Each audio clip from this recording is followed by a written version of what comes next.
Welcome back to the Meddling Kids Podcast, your groovy review of Scooby-Doo. I'm Julie Kin, and today I'm joined by my special, and I mean that in all the different connotations, friend Clayton. Clayton is the host of the Scooby-Doo Justice Project, one of my favorite podcasts and absolutely my favorite Scooby-Doo podcast. So welcome, Clayton. Hello. This is really fun to be on and talk about Scooby-Doo in a funny way.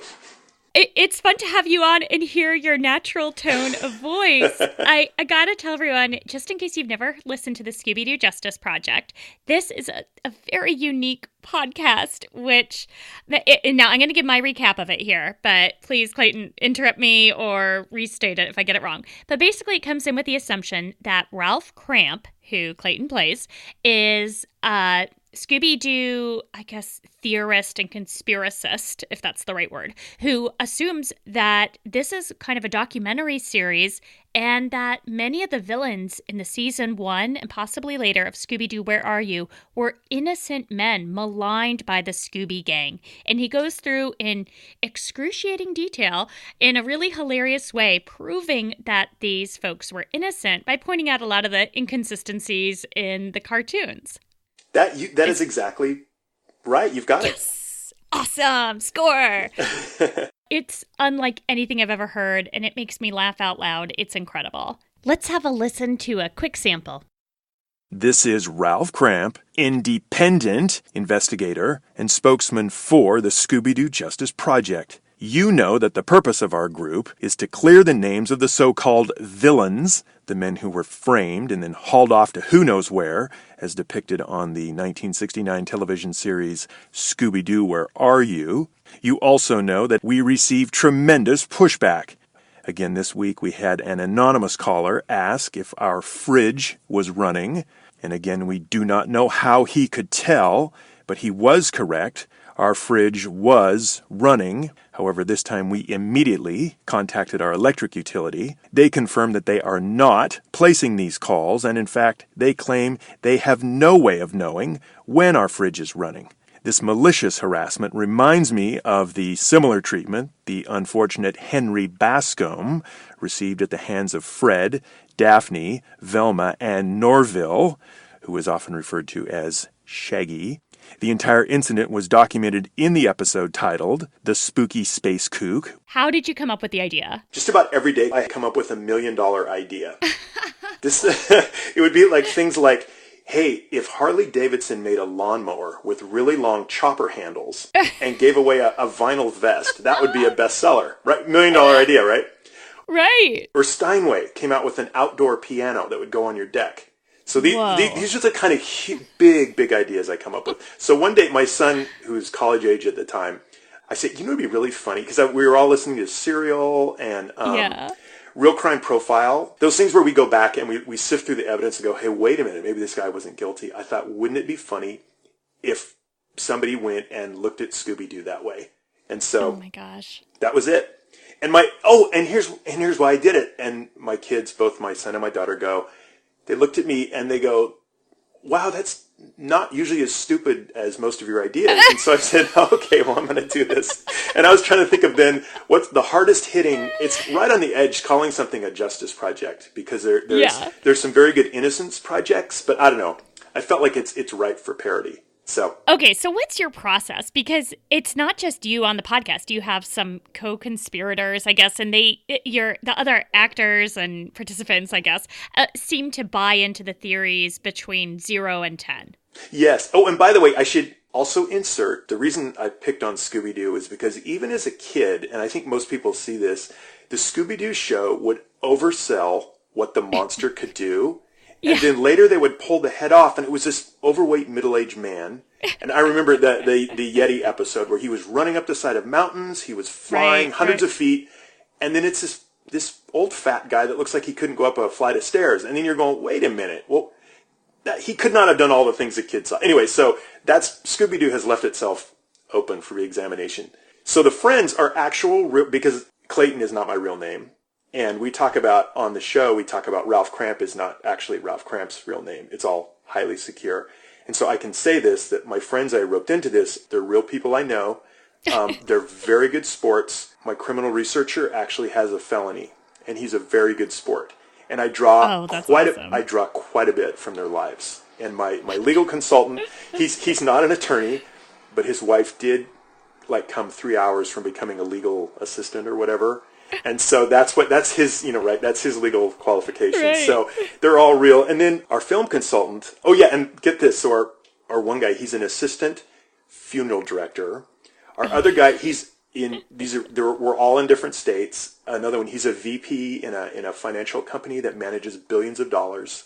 And so just to protect them, right, this is a funny thing we do to get together. Yeah. And then there's the gal, we talk a lot about Marion. She's like a foil. Is she your wife? No, a friend. Actually, most of us are friends from back in college, which is many years ago. And so she's a former school teacher. Cool.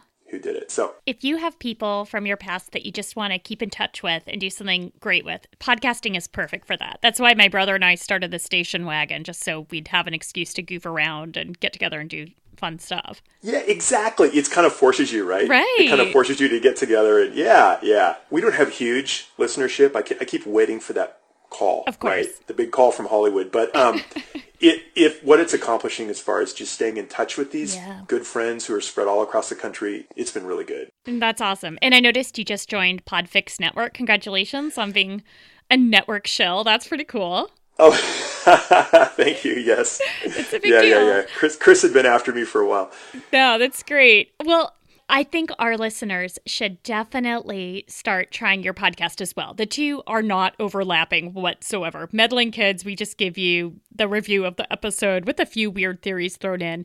But to really dive into the Scooby-Doo Justice Project is just so fun. You will never look at Scooby-Doo the same way again, but it's still loving. It doesn't make you turn off from the show by any means. It's not like watching, off-color Muppets fanfic or anything. We keep it clean. Yeah. And though we've had said some words that turned out to be very hateful in other cultures that we didn't know about. For real? They were? No. Oh. Like my ancestors are from Nova Scotia. Okay. So I said that these words that we used, then it would turn out a week later that, oh no, that's an offensive term in Nova Scotia. So that was the joke. Okay. But they're actually not offensive. I'm so gullible. Right? I thought it was a joke. Offensive. And so actually, okay, here's another thing that's fun. Two things. Our podcasts really are different. I really enjoy how you describe an episode. You do such a great job of bringing it to life. And so in our show, because I was thinking, wow, there's lots of people doing that with kind of a funny twist. So we've kind of gone away from that. Oh, yeah. You have to do it a little bit, right, to analyze it. Right. So anyway, we only overlap a little bit that way. We try not to do that. Oh, yeah. Secondly, we do, we're probably the only Scooby-Doo podcast that will record segments on location. So if there's been, there was a ravine in Never Ape and Ape Man. Remember there's an ape on a ravine I actually went to a ravine and recorded. I was actually going to record over the ravine and it was too loud. I couldn't. There was a river rushing. So I had to go a little ways away. So I recorded literally at a ravine, the thing where I talk about being in the desert. Yeah. I recorded that in the Southwest desert. Oh my gosh, the dressing room. I recorded that in a dressing room or around. Remember, in an actual garment store. Oh my goodness, amazing! But the stuff in Nova Scotia, I actually recorded it in Nova Scotia. So.